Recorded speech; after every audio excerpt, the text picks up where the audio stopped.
गधा। कृष्णापुर नामक गांव में एक कपड़ों के व्यापारी रहता था। उसके पास एक गधा भी था। वह रोज गधे के ऊपर ही कपड़ों की पोटली बांधकर पूरा गांव में घूमते हुए कपड़े बेचता था। वह गधा भी कितना भी बार उठा लेता। ऐसे सुबह से शाम तक मेहनत करने पर अच्छे लाभ आते।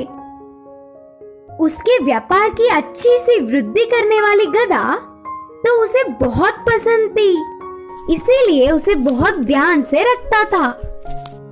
एक बार व्यापारी को भारी रकम से कपड़े खरीदने के लिए विदेश जाना पड़ा। उसी समय में गांव-गांव घूमकर कपड़े बेचने के लिए और साथ ही साथ गधे की देखभाल करने के लिए एक आदमी को काम पर रख लिया। सारी जिम्मेदारियां उसे सौंपकर व्यापारी विदेश चला गया।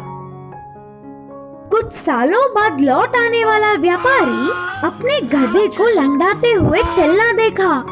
वह अपने पसंदीदा गधे को ऐसे लंगड़ाती हुई चलता नहीं देख पाया। काम वाले को पूछने पर भी उस विषय में उसे कुछ नहीं पता करके कहा। फिर वह व्यापारी ने उस गधे को बहुत सारे चिकित्सकों को दिखाया, फिर भी कुछ फायदा नहीं मिला। गधे को देखने वाला कोई भी वह क्यों ऐसे लंगड़ाती हुई चल रही है, इसका कारण नहीं बता पाया। ऐसे कुछ समय बीतने के बाद उस गांव में एक साधु आया। महाज्ञानी साधु उसकी गधा क्यों लंगड़ा रही है कारण बोलेंगे करके विश्वास करके उनके पास गधे के साथ गया।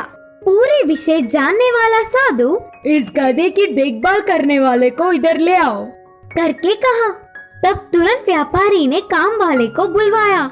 काम वाले को आते देख, सज्जन, तुम्हारे गधे को ये लंगड़ापन किसी भी रोग से नहीं आया, बल्कि उसे देखो, वह लंगड़ा है। उसके साथ रहने वाले को ये गधा बहुत ध्यान देकर उसके जैसे ही करने पर लंगड़ी हुई। बोलते हुए विवरण दिया। हमारे आसपास के रहने वालों का प्रभाव हम पर ही ज्यादा पड़ता है। अगर हमेशा के लिए उसकी लंगड़ापन को दूर करना है तो पहले उस काम वाले आदमी को बदलना होगा। व्यापारी उनकी सारी बातें मानते हुए तुरंत काम वाले को दूसरी जिम्मेदारियां सौंपकर उस गधे पर कपड़े रखकर घर घर घूमकर वही बेचने लगा। कुछ सालों बाद मालिक को देखकर गधा भी पहले जैसे ठीक से चलने लगी। इस कहानी की सीख है कि हमारे आसपास रहने वालों का प्रभाव हम पर जरूर पड़ता